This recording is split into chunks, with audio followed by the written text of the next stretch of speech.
અરબ સાગરમાં સર્જાયેલા ડિપ્રેશનને કારણે ગુજરાતના દરિયાકાંઠા વિસ્તારમાં અસર જોવા મળી રહી છે। ભારે પવન સાથે વરસાદ પણ પડી રહ્યો છે, ત્યારે દરિયામાં પણ અસર જોવા મળી રહી છે। સુરતના ડુમ્મસ દરિયાકાંઠે કરંટ જોવા મળ્યો હતો, જેના પગલે દરિયાનું પાણી બીચ પર બનાવવામાં આવેલા તંબુઓ સુધી પહોંચી ગયું હતું, જેથી રવિવારના દિવસે ફરવા જતા સુરતીઓને બીચ પર ફરવા મળ્યું ન હતું। અરબ સાગરમાં સર્જાયેલા ડિપ્રેશનને કારણે ગુજરાતમાં છેલ્લા કેટલાક દિવસોથી અલગ અલગ જિલ્લામાં કમોસમી વરસાદ વરસી રહ્યો છે। અરબ સાગરમાં સર્જાયેલું ડિપ્રેશન હાલ નબળું પડ્યું છે, જોકે દક્ષિણ ગુજરાતમાં આગામી 3 દિવસ ભારે વરસાદની, જ્યારે અન્ય વિસ્તારોમાં છૂટાછવાયા વરસાદની આગાહી કરવામાં આવી છે। આ સાથે જ 50 થી 60 કિલોમીટરની ઝડપે પવન ફૂંકાવાની પણ આગાહી કરવામાં આવી છે। અરબ સાગરમાં સર્જાયેલા ડિપ્રેશનને કારણે દરિયાકાંઠા વિસ્તારમાં અસર જોવા મળી રહી છે।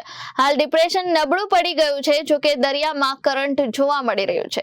સુરતના ડુમ્મસ કિનારા ખાતે બનાવવામાં આવેલ ખાણીપીણી સહિતના તંબુઓ પાણીમાં ગરકાવ થઈ ગયા હતા, જેથી રવિવારના દિવસે ડુમ્મસ દરિયા કિનારે જનાર સુરતીઓને ફરવા મળ્યું ન હતું। જ્યારે કેટલાક સુરતીઓ દરિયા કિનારા પર બનાવવામાં આવેલા પાળા પર બેસીને દરિયાના કિનારાની મજા લીધી હતી। દરિયા કિનારે આ રીતની સ્થિતિ હજી 2-3 દિવસ રહે તેવી શક્યતા છે। Reporter Arvind Rathod, Janadesh news, Surat.